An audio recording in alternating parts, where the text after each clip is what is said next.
Excuse me. Welcome to this edition of Chakmah Choter.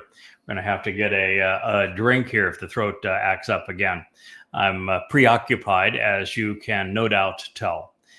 When we do these programs, we're always drawing me away, and what I'm from is one or two things. I do a lot of posting on social media, on X and on Facebook, although I am constraining that amount of time to about a third that I previously experienced, so that I can spend more time translating and commenting on this book that I'm writing now, which is Coming Home Volume 4, Bashar Herald.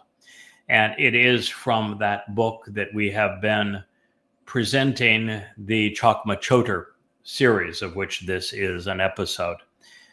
Now, the reason that I'm so preoccupied now, and this happens from time to time, maybe never quite to the extent of this time, is that I came upon a discovery that, to my mind, is among the most profoundly important that I have ever witnessed.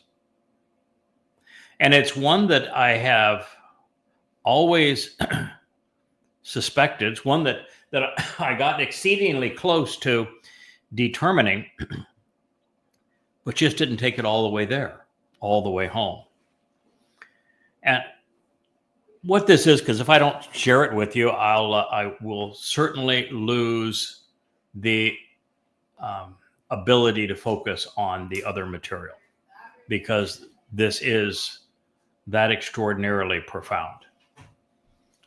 I went back to Daniel 9, which is where Gabriel, God's most capable and courageous man, who is none other than Dowd to David, who about 400 years after his first of three lives appeared in Babylon.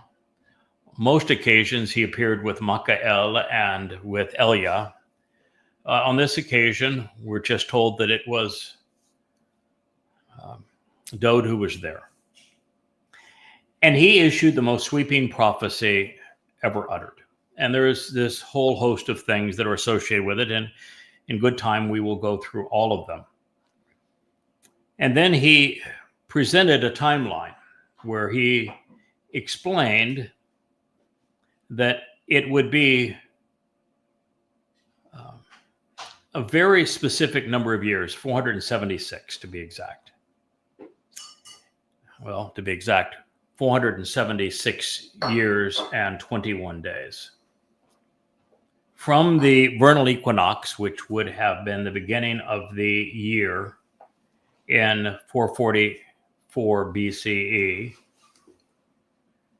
to a vernal equinox 476 years from that time, plus another 21 days. And what that does is it brings us to the to March, and I'm going to go by memory here because it's the document that I'm working on is in the other studio. But it is March 20th, a Friday, which is not only the vernal equinox in that year, but it is the first observable crescent of a renewing light on the surface of the moon. So that would be exactly to the day 476 years from 444 BCE. So in 33 CE, it is the vernal equinox, the 20th of March in that year, which also makes it the first day of Abib. And that means that 14 days later, actually on the sunset on the 13th, using the Hebrew method, would be Passover dinner, that supper, if you will, Passover dinner. That would occur on a Thursday evening, with Passover itself transpiring on a Friday in that year, such that Matzah occurred, which is a Shabbat celebration, on a natural Shabbat in 33 CE. And the conclusion of Matzah in 33 CE being exactly 21 days later. And that means to the exact date. Dowd, in the 6th century BCE, foretold exactly to the day when he would complete his fulfillment of Chag Matzah. To the exact day. But he didn't direct our attention to his arrival in Jerusalem, because that was really be too incomplete. He didn't derive our attention to the day of Passover, because that's not actually what he was speaking about when he said that he would be cut off, but not for himself. Because that occurred on Matzah. But even that would be incomplete. He gave us the date for the completion of Chag Matzah in 33 CE. Now, there's two aspects of this that I want to share with you. The first is that I went forward and back in time. And the available resources that I could find, the earliest that I could go was 1 CE, and I went all the way forward in time past 100 CE. There was not a single year in that 100 years that matched what occurred in 33 CE, where the first renewable sliver of light on the moon's surface, marking the first of Abib, actually occurred on the vernal equinox and occurred on a Friday. And without it occurring on the vernal equinox, then you don't have exactly 476 days or years plus 21 days. It only works on a year where the renewable light on the moon's surface occurs on the vernal equinox. And the timing only works so that the matzah can occur on a natural Shabbat, celebrating the Shabbat nature of matzah, if it's on a Friday in that year. I looked from 1 CE all the way past 100 CE, and there isn't another year where that occurs. Only in 33 CE. Not only is 33 CE exactly the 476 years,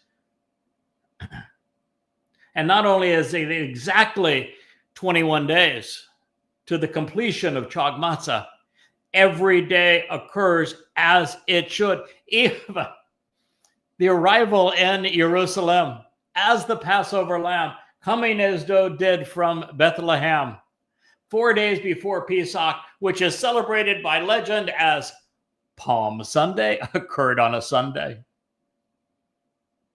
And his return to his father, and after fulfilling Bokudim, as legend would have it, was on a Sunday, occurred on the first day of the week in 33 CE.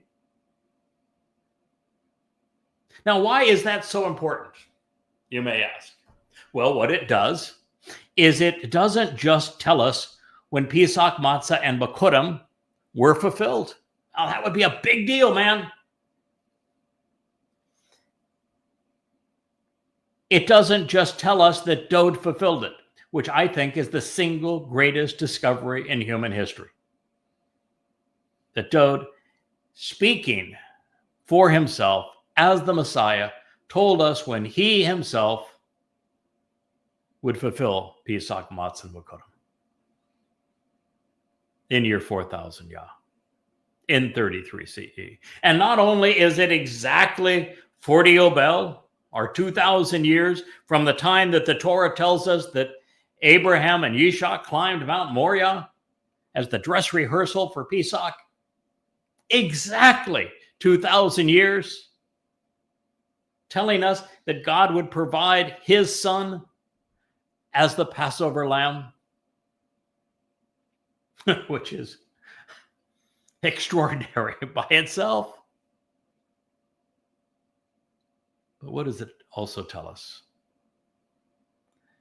That being year 4,000 Yah, what is year 6,000 Yah? We now know for absolute certain that Teruah, Kippurim, and Sukkah, the fall Mikre, will be fulfilled in 2033, which is year 6,000 Yah, just as 33 CE was year 4,000 Yah, as the greater luminary of the fourth day arrived to fulfill the Moed. Just as 1968 BCE, when there was the dress rehearsal for Pesach between Abraham and Yitzhak on Mount Moriah, it was year 2000 Yah, and that Adam and Chawah were booted from the garden in 3968 BCE, year 0 Yah.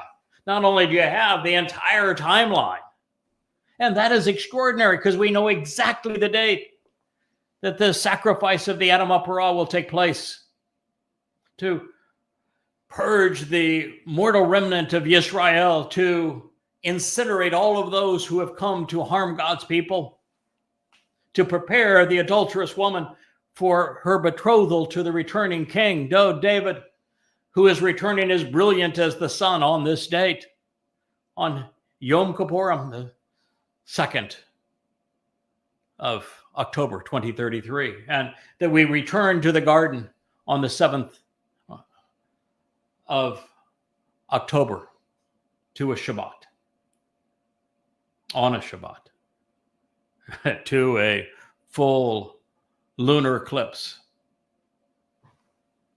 just as there was a full lunar eclipse 33 CE on Passover, just as there will be a full solar eclipse on Teruah in 2033 when the Adamah Parah is sacrificed.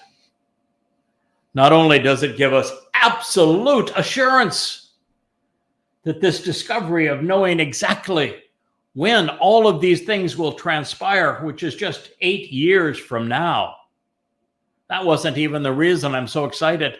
And obviously now we have absolute confirmation that it was in 33 CE, because there is no other year within 100-year span where the renewable light on the moon, signifying the first day of Abib, corresponded to the vernal equinox, and on a Friday, other than 33 CE, which is the exact date that we were brought to. That isn't even the most exciting part of the whole thing. The most exciting part, the part that I can't wait to get back to my study to fill in the details,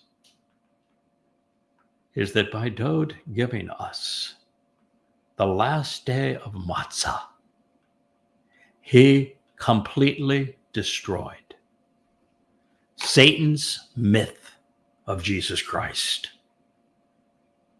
Completely obliterated it.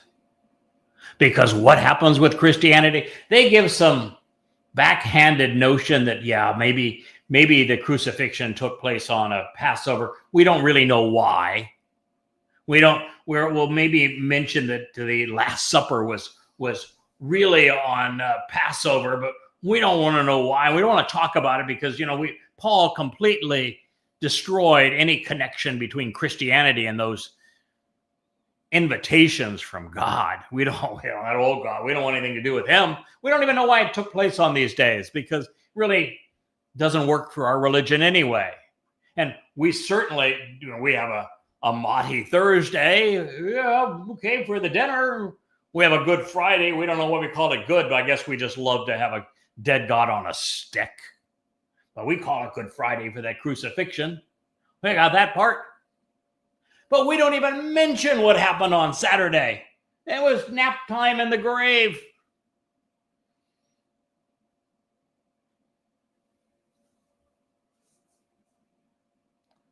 What do you think Dowd's message was when 21 days after the 476 years brings us to the last day of Chag Matzah? It was to say, rabbis, you're full of it. It isn't a 7-day celebration of Pesach. It is a 7-day celebration of Matzah. I was giving a prophecy of when my soul would be cut off, but not for myself. It wasn't cut off on Pesach. The body died on Pesach. It was incinerated that night. The separation occurred on Matzah, where Dowd's soul carried our guilt, religious guilt, into Sheol to deposit it there to perfect us. That's what he was talking about. And that is Matzah, not a 7-day celebration of Passover. You're flat out wrong in Judaism.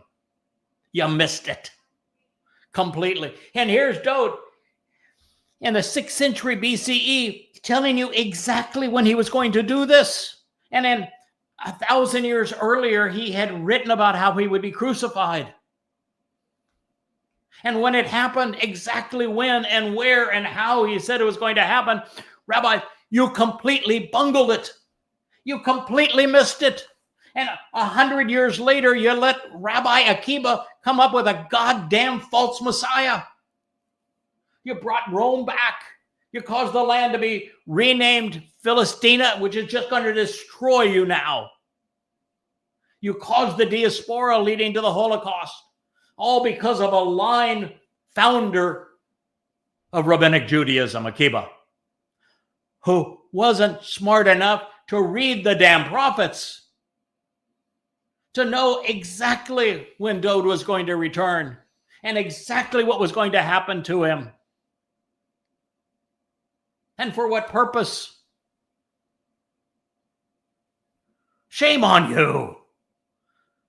And for there to be Rabbinic Judaism today, just you're absolutely not thinking. It's disgusting for any Jew to celebrate Judaism under these circumstances. It's a complete insult to your intelligence and to God. But think of it from the point of view of Christianity. By saying that he endured all of Matzah, there's nothing left of Christianity. There is no room for a Jesus. It means that Jesus was a complete and utter counterfeit, a product of identity theft that didn't even fit the mold. It's a counterfeit that's as queer as a pink $5 bill with a Easter bunny on it. Hell no, you blew it. Completely unthinking. You spit in God's face. You did everything you could to annoy him. And then you created as the symbol of your religion a dead son on a stick. Yes, and yeah, there he is. In fact, it was the Romans and the Roman Catholic Church that crucified him, and your symbol is having killed God's son. And then, making it matters even worse, you blame the Jews for what you did. Man, how could you have a more repulsive religion than that? But that's the nature of Christianity. It is the most repulsive insult to God in the history of insults. Far worse than Judaism. Far worse than even Islam. Islam is just flat out stupid. But Christianity, you spit in God's face. And that prophecy in Daniel, which, by the way, that prophecy in Daniel is the only one that makes Eusebius's line. And it was Eusebius who wrote the line, "You are the Christ, the Son of the living God," and where the mythical Christ says, "Upon this rock I'm going to build my church." That dialogue on a 1 to 10 scale of moronic is a 400. And it was added to Mark and to Matthew in the 4th century by Eusebius. And the two stories don't match. And in the midst of both of them, this mythical Christ figure says, "Don't you dare tell anybody that I'm the Christ. That would be the worst thing you could possibly do. And that was all based on a single thing, a misunderstanding, a misinterpretation of Daniel 9, which is the only place where it speaks of a Messiah being cut off, but not for himself. The only place that occurs is in Daniel 9, and there it is, Dowd, the actual Messiah and Son of God, who is telling us that he is going to completely fulfill Chag Matzah. That means that Christianity isn't just a counterfeit, not just a crude counterfeit, but the ultimate insult to everyone's intelligence and a complete abomination to God.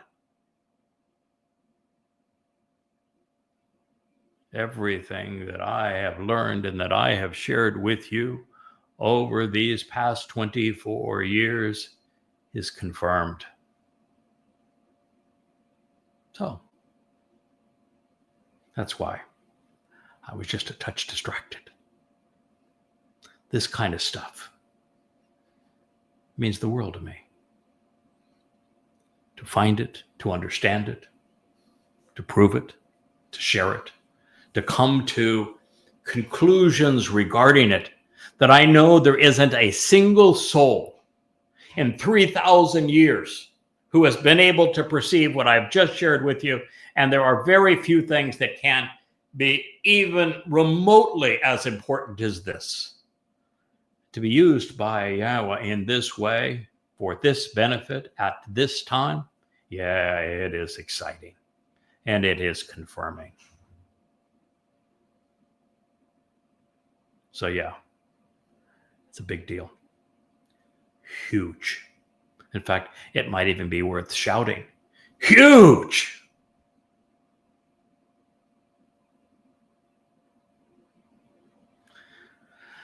All right. I'm positive that I'm going to reprise all of that with you with the text in front of me, as opposed to going off totally extemporaneously. But that might be soon. It might be in a few weeks from now.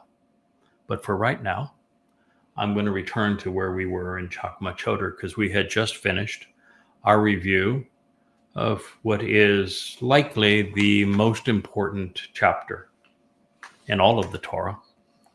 Dabarim 18 introduces us to God's hatred of religion, to his love for his son Dowd as the most important person of all time, and of God's pronouncement of precisely how you would know who is speaking for him and who is not, with the primary criterion being, have I, God, acknowledged that this person is authorized to speak for me? And did they speak in my name, Yahowah? And for the past 2,500 years, there's only one person who God specifically said that he has authorized to speak for him and who has arisen to speak in Yahweh's name.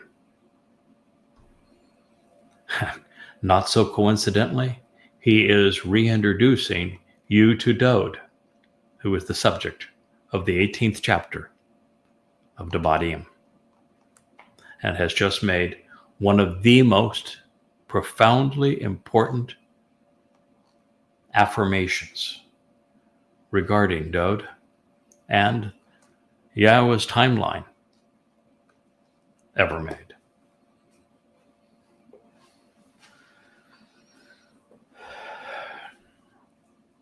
Moving on to Chakmah Choter.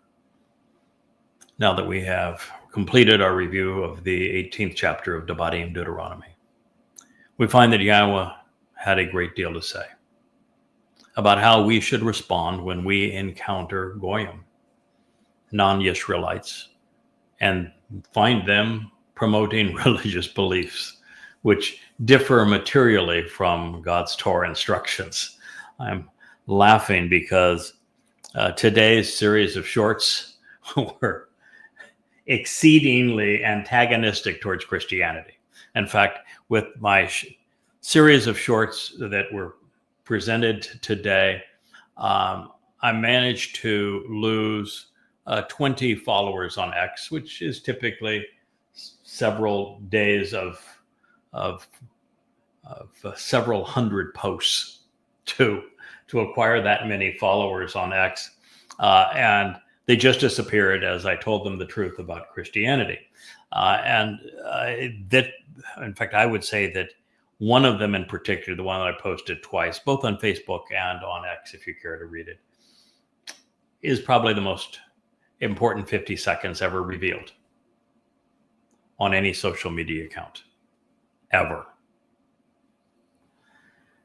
And so I'm smiling when I say that it's our responsibility to confront the false beliefs of religions like Christianity, Islam, and Judaism. When we're drawn to them, they come up in our presence because we have to make certain that we affirm Yahowah's Torah instructions. That was so funny too yesterday. I had a young man that was very full of himself. He began to say, it's not fair for me to criticize all Jews and paint them all with the same brush relative to God having separated himself from Israel. He's like, because there are still some Jews that are Torah observant and who follow Hashem.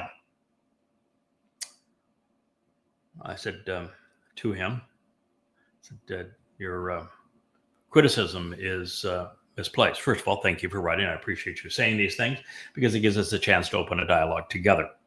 But your criticism is really misplaced. I'm not giving you my opinion that God has separated himself from Israel, and for the reasons that I have stated, I'm simply quoting him. This is what God said. That you told him to shut up and go away, and that you never wanted to hear from him again. And he accepted those conditions, and that he doubled down on them in the book of Hosea when he said, I'm issuing you my letter of divorce. You are no longer my children. And he said, I'm going to sit out any connection, direct connection between myself and you until such time as you return to me. Then I will return to you. So this guy said, oh, no, I can prove you're wrong. I'm sure, in fact, when we were going through our annual study of the Torah, we read Devarim 4, 30 and 31, and it's absolute proof that you're wrong. Okay. Challenge accepted. You can look it up if you want. I've translated it before. You can find it in the index at yahowah.com. He could not have picked a worse statement to build his case.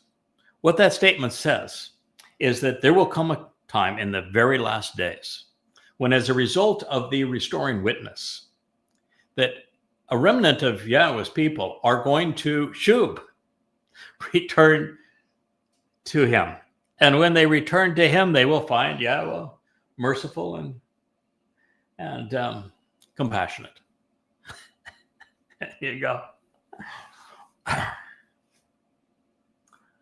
I know that logic is not the strong suit of the religious, but my friend, when it says that in the last days, you're finally going to shub, return to God, does that not mean that between the times that I have told you during the Exodus, affirmed during Hosea, and all the way to the last days, that you have not returned to him?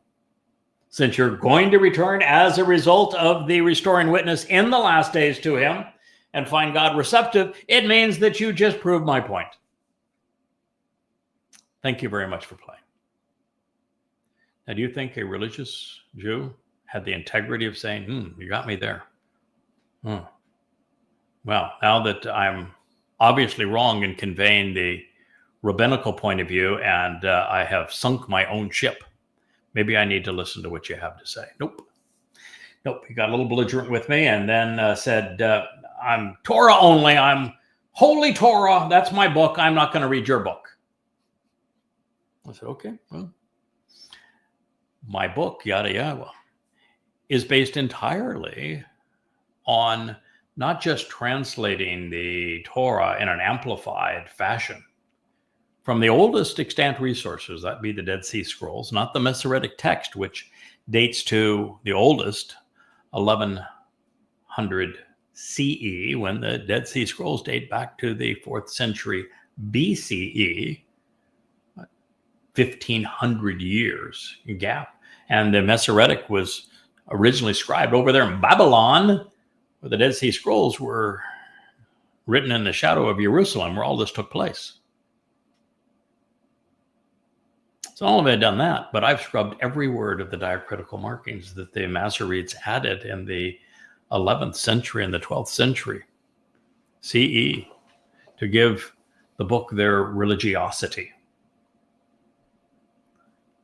And so I've prepared the most comprehensive and complete, accurate rendering of the Torah, which means teaching, by the way, available. And I've also gone into the prophets. He said, I don't care. It's Holy Torah only. And I said, do you have any idea what the word choli means in Hebrew? It means diseased. The Torah is set apart. And so you lost that one too.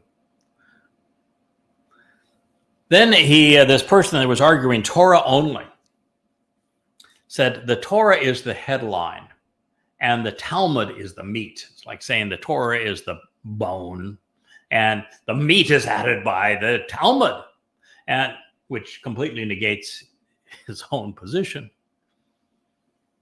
But he uses an example that, do you know the reason for circumcision? Well, proof that the Torah is just the headline and the Talmud is the meat is that circumcision cuts Jews into creation. Say what? It's not what God says. You read the Torah. What's the purpose of circumcision?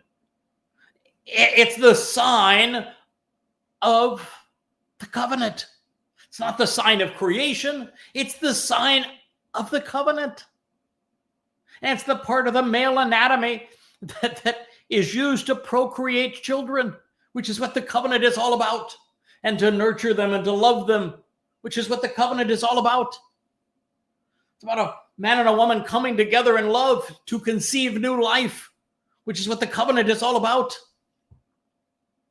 And it's based on the Hebrew verb karat, which means to cut in the sense of making a separation, such that the purpose is to say that the children of Israel who are members of the covenant are set apart from the common and the ordinary.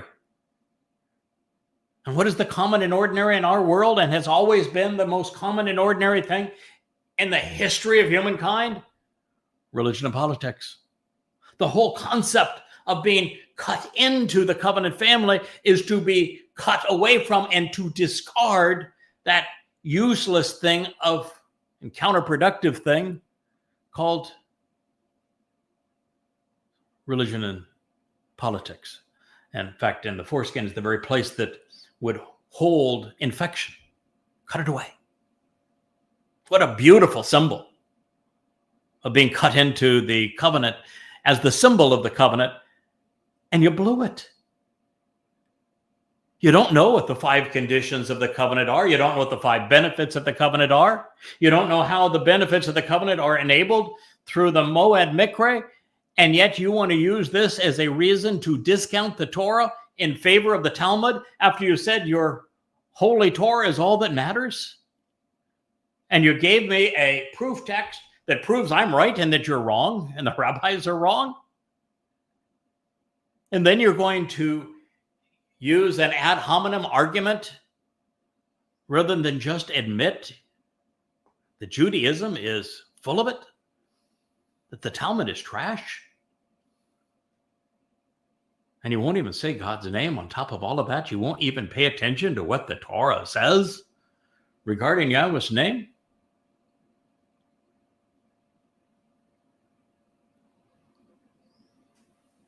Jews haven't changed much, have they? Since the Exodus, where they told God to shut up and go away. We don't want to hear from you again. No, we're too busy listening to our rabbis. And then you realize that it was the rabbis that missed all of this material that I just shared with you regarding Dowd's fulfillment of Chag Matzah, and foisted a false Messiah that caused the diaspora and the renaming of the land Palestine to haunt Jews for the next 2,000 years.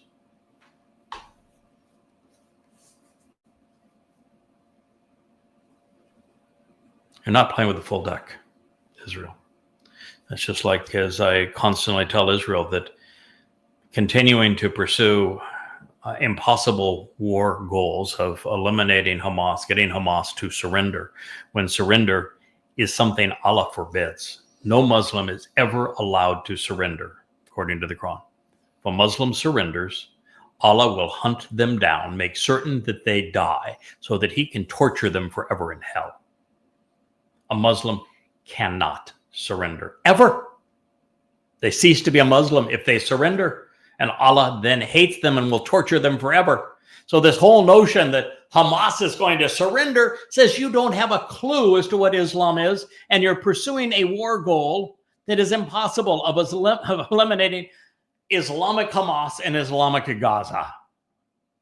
And you're making a bad situation worse, and you're doubling down and continuing to pursue the same strategy, expecting a different result, as if completely insane and suicidal, and you can't get their attention. It's just impossible. I feel like Moshe. Moshe said to God, might as well just kill me, because no one can do this. There is no one that can lead these people. They're impossible. They're obnoxious. God, I want no part of this. Why in the world did you call me out of shepherding sheep to do this job? No, kill me. That's who you are. You're belligerent. You're obnoxious. You're hard-headed, stiff-necked. You're as hostile to God as other Christians and Muslims. You should be ashamed of yourselves. And don't for a second say, well, you're speaking out against Judaism, you must be anti-Semitic. Go to hell. You know what Shem means? You speak Hebrew, right? You can read Hebrew, right? You know what Shem means? Yeah, you use it all the time. You call him Hashem, right? Hashem means the name. There is no one in the past 2,600 years who has been more pro-Shem than me. I love Yahweh's Shem. It's you who are anti-Shem. Think about it.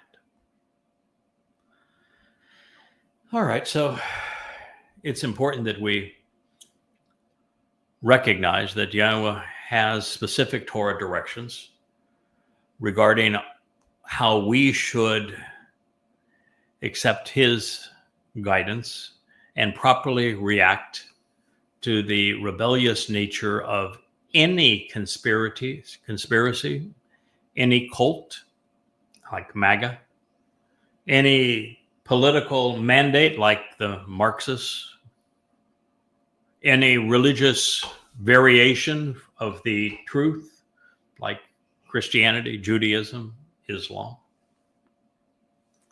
And we should recognize that God wants us to do that we have a mission on behalf of God's people to clear away the rubbish so that they might perceive the truth. The religious have perpetrated an attack in the very heart of what is true. And in the process, they have lured many away who would otherwise have been part of God's family through guile. And as a result of that, I am motivated to identify them and to speak out against them. And we've even had one here recently in our midst that Yahowah refers to as a leprous hornet's nest in Numbers, Bamidbar 12.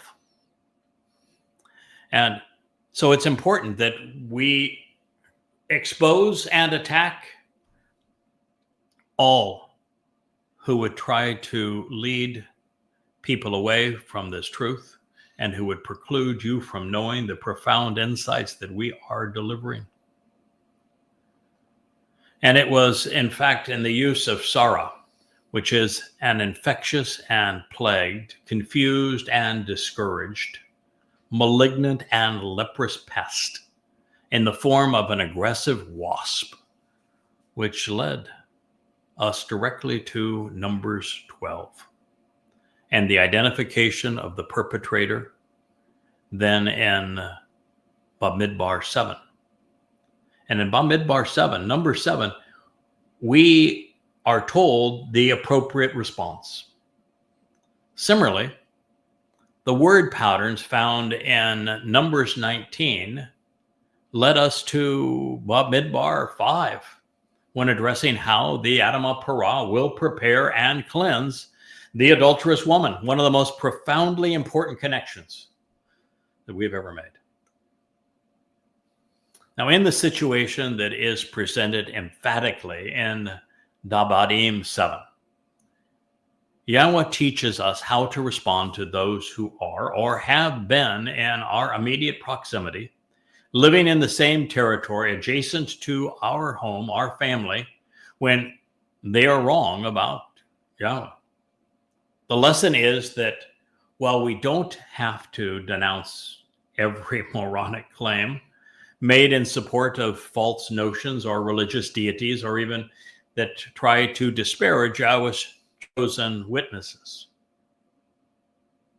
we must deal with those who emerge in our presence.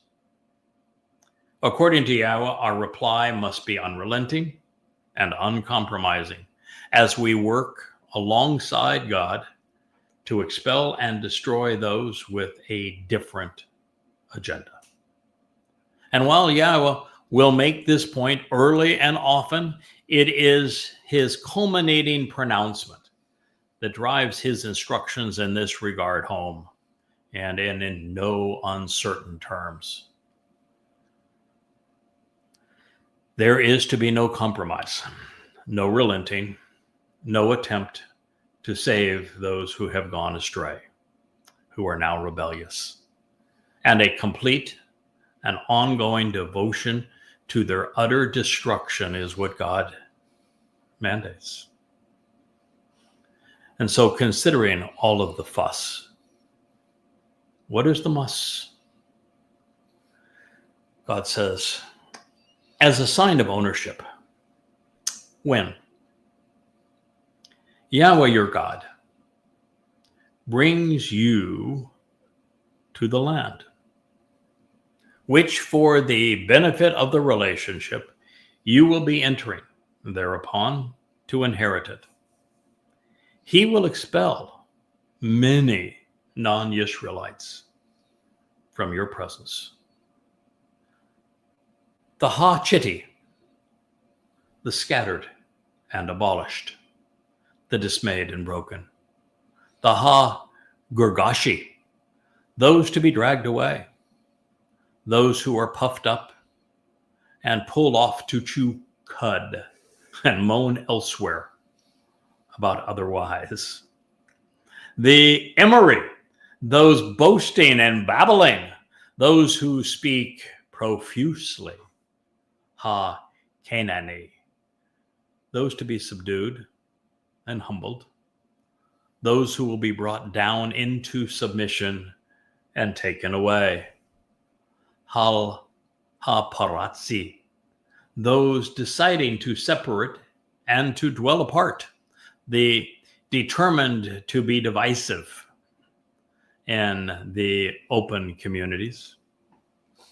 Ha-Chewy, those joining together to twist, the thorny briars linked together and fettered, and Yabusi, those who are to be rejected and kicked out, those disallowed, excluded, and forbidden. Shaba, 7, estranged ethnicities who appear more numerous and influential than you. Dabarim, Deuteronomy 7:1. Quite a list, isn't it? Yahowah is setting the example he wants us to follow. He identifies those who are unsafe and counterproductive around our home and then rids us of them. Those promoting Goyim agendas in our presence must be driven away for us to remain healthy. They must be expelled, or everyone will be equally confused, misled, controlled, and die. Don't compromise with them. Don't accommodate them. Don't allow them to stay in your presence. We are not asked to save the Goyim who are wrong about God, but instead expose their lies and then remove them from our midst if they aren't willing to relinquish those lies. We must not tolerate or accept a religious or political goy, much less respect, encourage, or join them if they are political or religious. The list of offensive issues and individuals appears uncanny in its prophetic nature of what we are experiencing and refuting. And I say this not only because it is obvious by the terms that Yahowah selected, but also because everything our God has revealed on an occasion such as this remains true of every similar situation, and thus applies to our own. And since his people did not follow his instructions at this auspicious moment, it is now incumbent upon us to do so at the most important time in the 4,000-year history of Yisrael.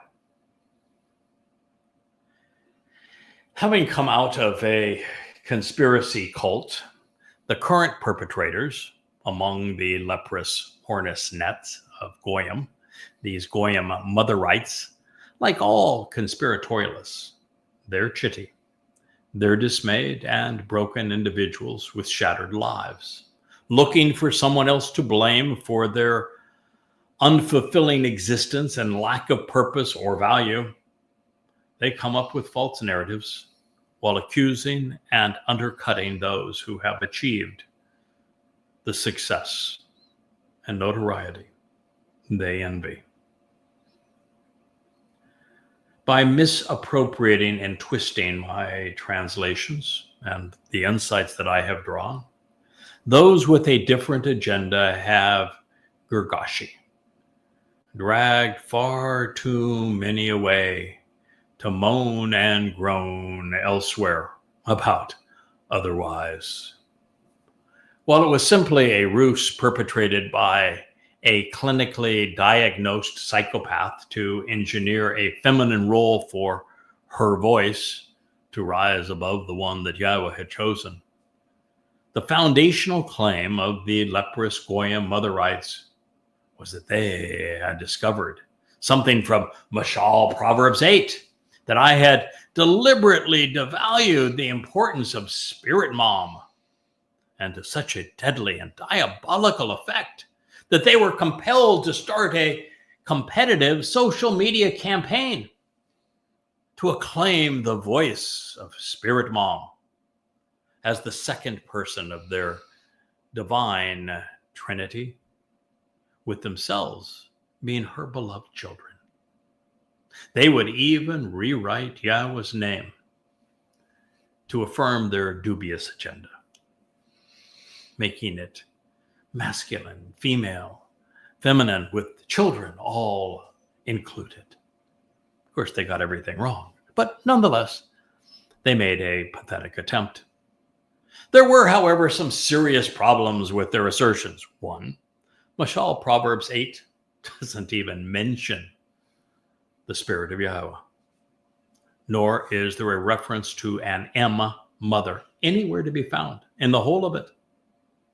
Nor does it designate God as feminine anywhere.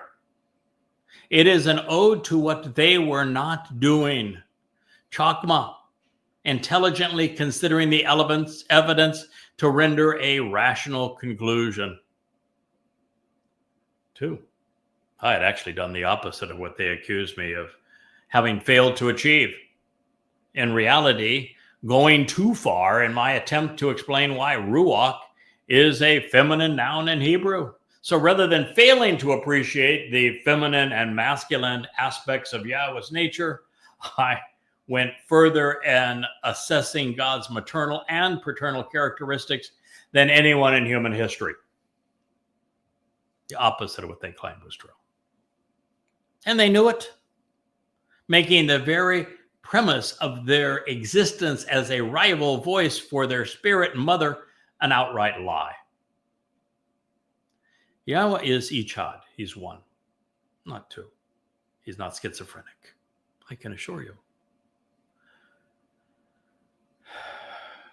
If that's 3, then 4. In every reference to himself, Yahweh refers to himself always and unequivocally using masculine pronouns. The feminine projections of his personality must be extrapolated and are never expressly stated. He is our father, not our mother. As a result, this leprous hornet's nest is comprised of Emery, those who boast and babble without substance or reason, and who have returned to Babylon religiously with their spiritual mother goddess, Asherah. Consider this example. I present Yahweh's name as Yahowah, with the Yod, He, Wah, He, each conveying the proper vowel sound in Hebrew. It is an accurate transliteration, and it is based upon the Wah and the Ha, Ah sound, the He, in the word Torah, which is where we find Yahweh's name.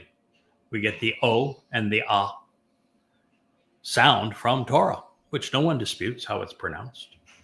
And from Haya, the verb that Yahweh used to explain his existence, which is Hey, Yod, Hey, tells us how to pronounce the concluding Ah, as well as the Yod, with now every letter being explained. And he is, of course, our Elohah, again, conveying the proper pronunciation of the Wah and the He as our God.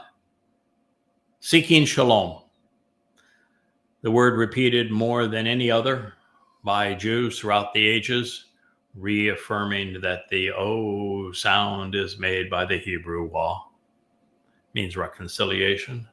So that Yisrael, another word that begins with the Yod, individuals who engage and endure with God, can be reintroduced and reminded how to properly pronounce the 4 vowels of Yod, He, Wah, He.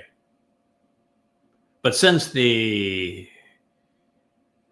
leprous hornet's mother rights thought that Yahweh's actual name didn't suit their new agenda, they proposed Yahowah. And they wrote it as Yahowah.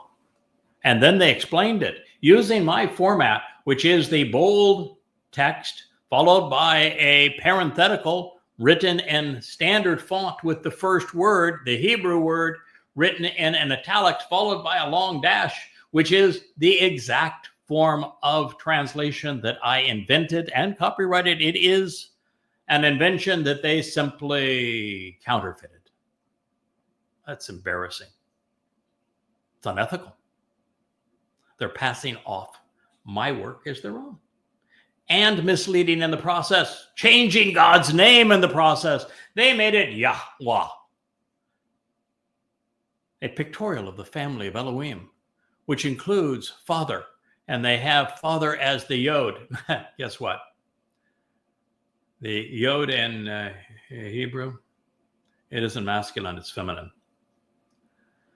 as the strong arm executes directives and supports the efforts of mother, which they then show as the tent peg. But the Yahowah in Hebrew isn't feminine, it's masculine. Who expands and secures the family home with Torah teaching, instruction, direction, and guidance, and 2 children, the 2 Hays. Oh, they're no longer men that are standing up, reaching up to God. No, indeed, no, they are not. No, they are children and represent them, who standing on their feet to reaching up to father and mother, become mature, empowered, and enabled individuals, is what they wrote. Therefore, those Emery babbling while boasting without substance or reason revealed that they could not be trustworthy and that they were erroneous, indeed ignorant and irrational. And even if that had been their agenda, they simply disproved their own credibility. In an effort to justify a mommy god who they could provide a voice, they came up with an amazingly foolish and inaccurate rendering, even pronunciation of Yahowah as Yahweh. And their depiction of the Y and the W capitalized because they were their daddy and mommy. And the 2 little H's, they left in lowercase because they were the children of the new Motherite cult. And they are now standing up for the first time because, according to the queen of the leprous hornets, she has properly portrayed mommy as more important and different than daddy, as they have been supporting the efforts of their mommy, even attributing the Torah to their spirit mom. This is how insane people have become, all because they covet what is not theirs. And when they can't have it, they will destroy even the very things of God. But the mother of this hideous cult, well, she wasn't very bright, never has been. The letter that Yahowah uses to convey father and mother is an Aleph, which is the first letter of the Hebrew alphabet.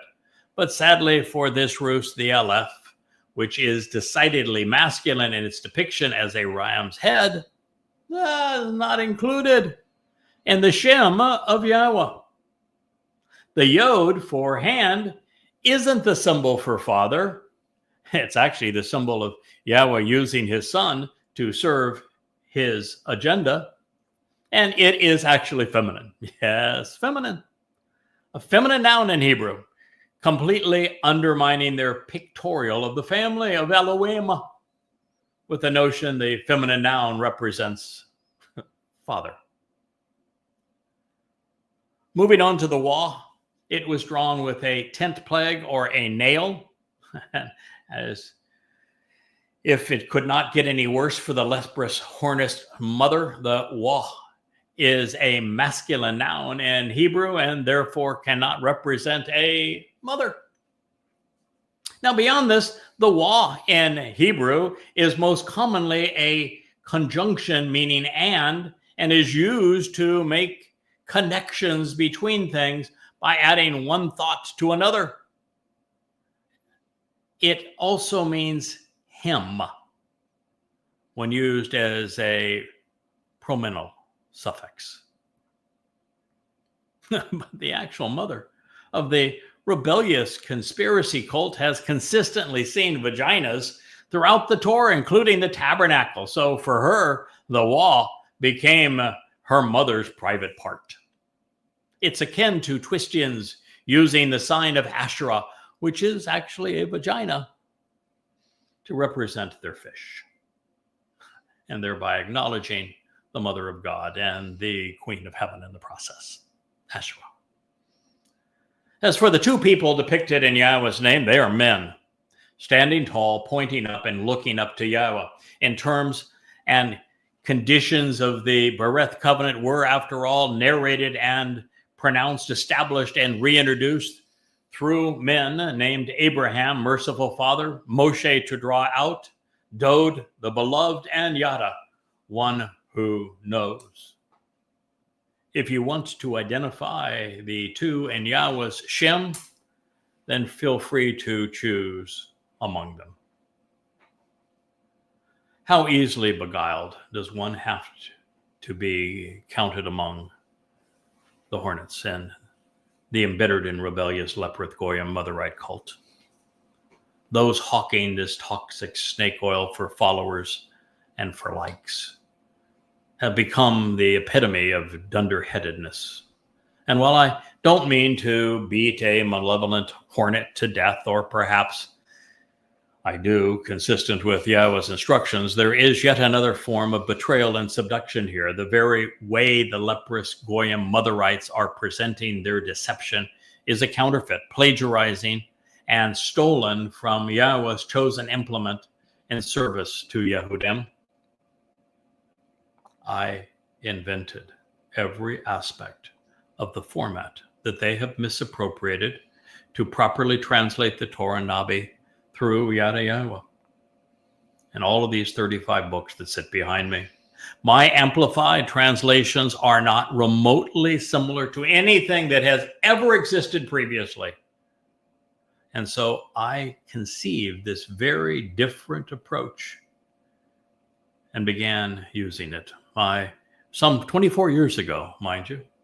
My format uniquely included bold primary text, parentheticals to show the Hebrew word in italics, the long dash followed by an amplified translation in standard font, along with the use of a vertical bar to separate the basis of a word and its rendering.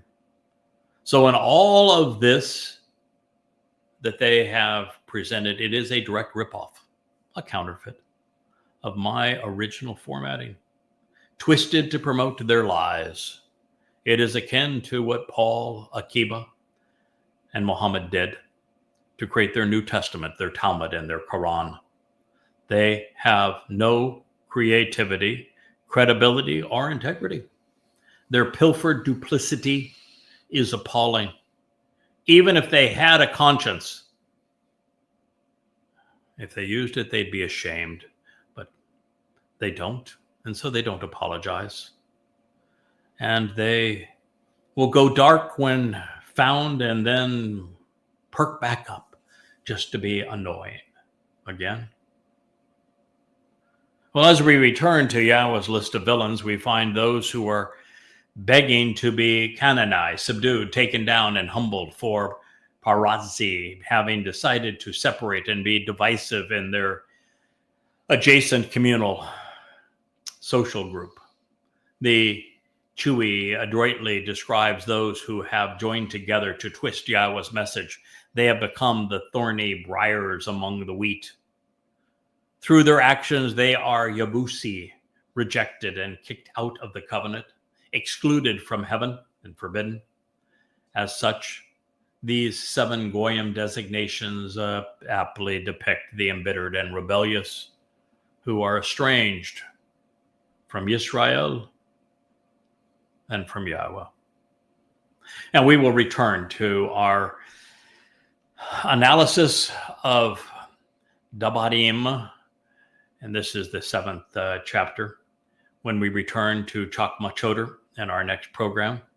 I was delighted to be able to bring to you, though, one of, if not the most powerful insight that I have been able to derive from my king, my brother, our shepherd, our Messiah, Dowd, as he revealed the exactitude of his fulfillment of Chag Matzah in year 4000 Yah, 33 CE, leaving absolutely no doubt that it was he who was crucified on Passover, and it was he who fulfilled Matzah, and that he knew that Matzah was a 7-day celebration and that there was no other year that represents 4,000 Yah, allowing us to make so many powerful conclusions.